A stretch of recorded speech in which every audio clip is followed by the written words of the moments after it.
Il est 6h20 et on passe à la chronique culture avec vous, Maxime Switek. Bonjour Thierry Geffrotin. Bonjour Maxime. Avec vous, tous les matins pendant les fêtes, on découvre les grands événements musicaux de l'année 2014, l'année qui nous attend. Vous nous emmenez ce matin au théâtre du Châtelet, théâtre parisien, c'est à 2 pas de la Conciergerie et de la Tour Saint-Jacques. Le Châtelet qui est devenu depuis quelques années le temple de la comédie musicale américaine à Paris, et ce sera encore vrai en 2014. Oui, le Châtelet a une très longue tradition de la comédie musicale, puisque Showboat, qui est considéré comme la première comédie musicale américaine, y a été donné pour la première fois, écoutez bien, en 1929, c'est-à-dire 2 ans après sa création à New York. Old Man River, that Old Man River, ça c'était hier, c'était en 29 Thierry. Demain en 2014. Alors demain, c'est-à-dire en juin prochain, ce sera un classique de Broadway, Le Roi et moi, The King and I, comme on dit à Broadway, que vous connaissez peut-être parce que c'est une comédie musicale, mais c'est aussi un film qui a été tourné en 1956 avec Yul Brynner et Deborah Kerr. The King and I raconte l'histoire vraie d'une gouvernante galloise qui part au Siam pour s'occuper des enfants d'un roi, le roi de Siam. Et ce n'est pas la comédie musicale la plus connue, il faut bien le reconnaître, de Rodgers et Hammerstein, les 2 auteurs.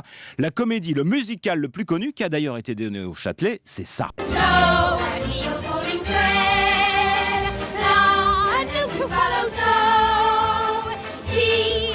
J'aurais adoré Thierry aller voir La Mélodie du Bonheur qui a donc été donnée aussi au Châtelet. Je ne l'ai pas vue.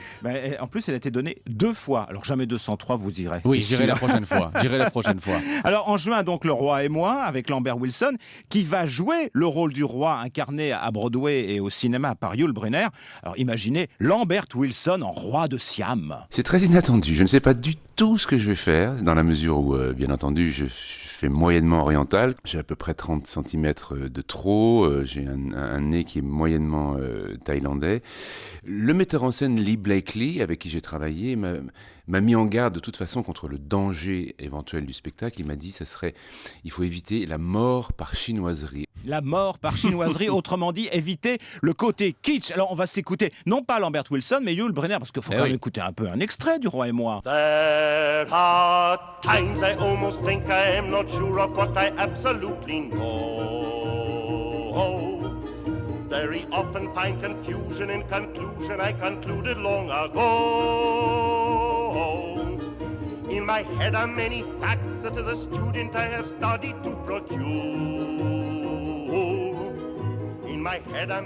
Alors Thierry, avant d'en arriver en 2014 à ce classique de Broadway, Jean-Luc Choplin, qui est le patron du Châtelet, a patiemment donné le goût de la comédie musicale au public de son théâtre. Ah oui, il faut refaire un petit historique, d'abord avec Candide de Leonard Bernstein, puis West Side Story, on s'en souvient quand même à Paris, On the Town du même Bernstein, La Mélodie du Bonheur que vous n'avez pas vu Maxime, A Little Night Music de Stephen Sondheim, Showboat, My Fair Lady qui se joue encore, tiens ce soir, vous pourriez y aller, non je crois que c'est complet, et puis Carousel de Rodgers et Hammerstein. Enfin, je ne vais pas citer toutes les productions, mais vous avez compris que programmer Le Roi et moi, c'est devenu presque une évidence aujourd'hui. Le Roi et moi, donc en juin, Thierry, et une autre comédie musicale dans un an tout juste. Exactement, en décembre 2014, un Américain à Paris, figurez-vous. Alors préparez-vous à chanter ça.